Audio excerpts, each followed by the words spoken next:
So who remembers the talk I gave probably about 6 months ago, might be a bit longer, about addictions? Yep, many of you there, yeah. So way back then I was saying to you guys, look, I've had the realisation about addictions. There's fear, there's anger rather, there's running away, there's shutting down, there's all these things that I've decided I'm not doing anymore. That's what I usually do when my addictions get triggered. I'm not going to do it, I'm going to go instead towards my fear. Who remembers me saying that? Yep. And then I talked to you about fear and the green tree frog and how it was all like, okay, I'm going there, guys, I'm going there. And I have started to go there. But what else has happened in that process is I've recognised a whole other level and layer to my addictions. And how when I shake up one addiction, if I'm really not serious about this, I'm going to put in another addiction. Or I'm going to kid myself about something else. Now, before you all go, oh... It's good. It's good to shake it all up and start to feel a bit off kilter and go, well, what's really going on here, you know? What is it? Hang on, I was doing that thing. I really wanted all those emotions from men. I want them to make me feel special and important and that I'm capable, worldly woman. And when they don't give me that, I get... You did that real good. I did that addiction real good. Yeah, both. Yeah. The addiction and the impersonation of it. Yeah. And, so I did that one really good, and then I shook it up and realised that's really not love, that emotion I'm getting from the man. That's what I thought it was. That's what Dad taught me when he goes, oh, you're a good girl, you're you know, someone to be proud of. Don't feel bad about anything at all. That's what I thought love was.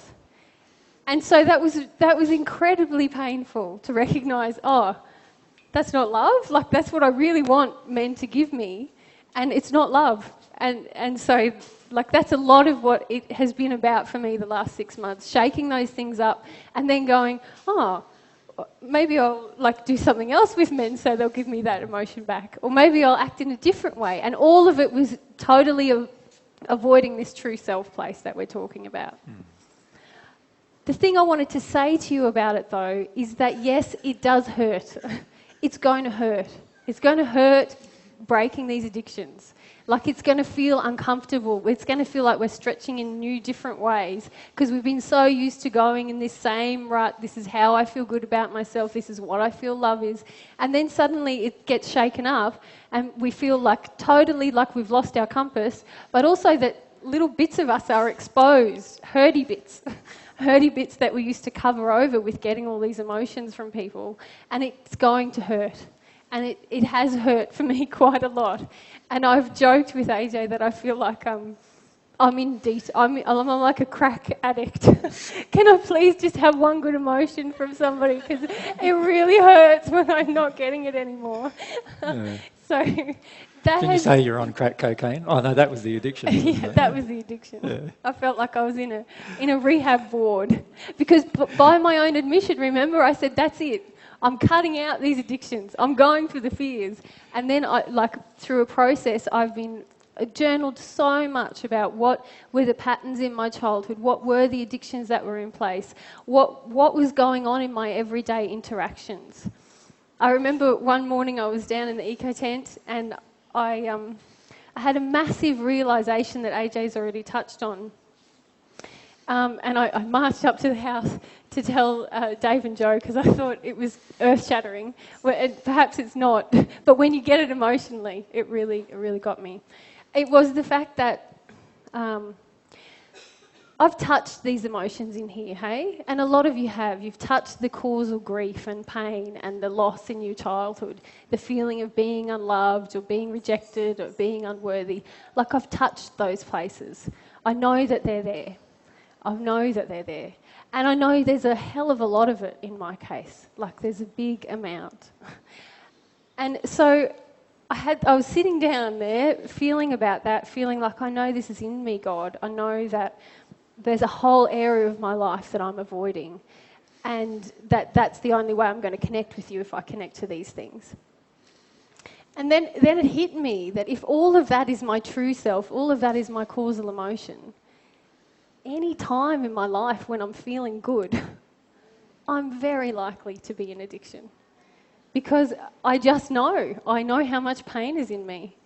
And so I went, oh man, that means like, I don't know how much of every week, every day, every hour, every minute, I'm sitting in addiction. Or I'm sitting in a place of like numbing or trying to get an emotion from someone, trying to get an emotion from other people, trying to do something that makes me feel good to avoid what's really there.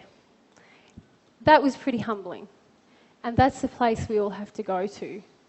We have to go to this place of recognising, wow, given what's already in me and how little I'm feeling that, the majority of the time, anytime I feel good, it's addictive. That changed the way I looked at just about every interaction I had. And every minute of my day, I went, oh, okay, what am I feeling now?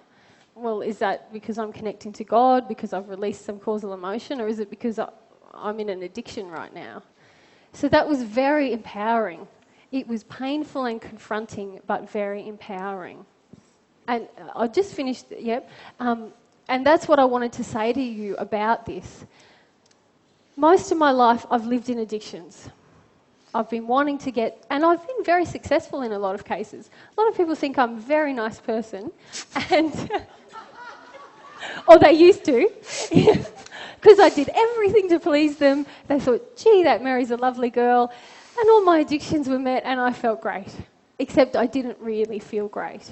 I actually carried massive amounts of unworthiness, feeling ugly, feeling like I didn't ever fit in anywhere, all of these things inside of me, but I just got really good at living in addiction and living in these ways to make everyone make me feel okay, and then I could avoid that for just another month or just until I got the other job or whatever it was. So that's where I've been living, and that's where I've thought I feel good. That when my addictions are met, I'm having a good life, I'm happy, and most of the time I thought I was being loved.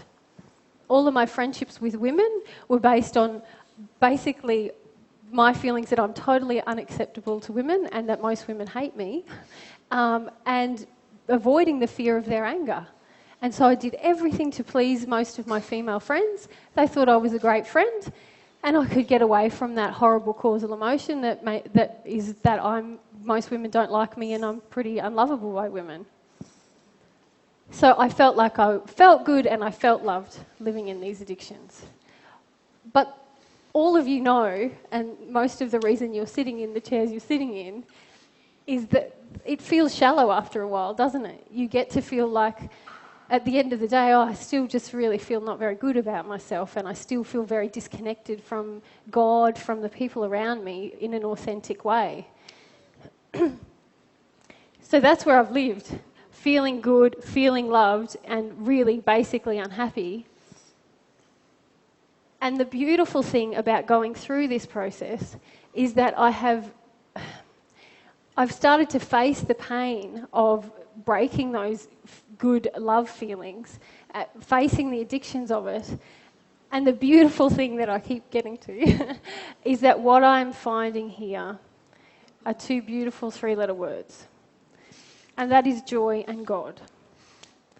And that a lot of the times is very painful, feeling what I really feel about myself and what I really feel inside of me.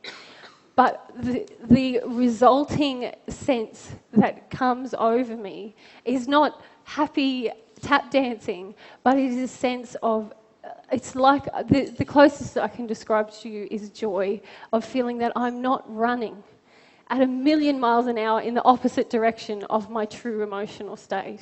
And there is a beauty in that. There is a real beauty and almost contentment of knowing that I am with the real place. I am with really me. And the even more stunning and inspiring thing that I am finding is God. And God is helping me to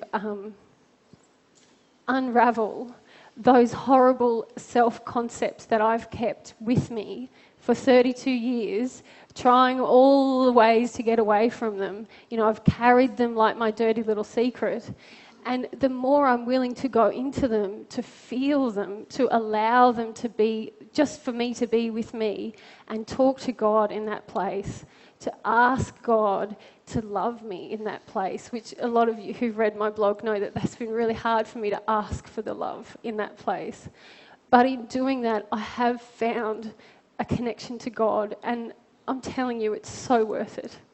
It's so worth this uncomfortability and this big step into, like stepping into the fear feels like you're stepping into this big dark chasm, as many of you know, because we're not taught to have the faith. We're not born with the faith because of the era that we live in, that God is there on the other side of it. But if you can have the courage to step into those fears and to do those things, joy and God really do exist on the other side. So that's my piece of inspiration before we talk about the nitty-gritty.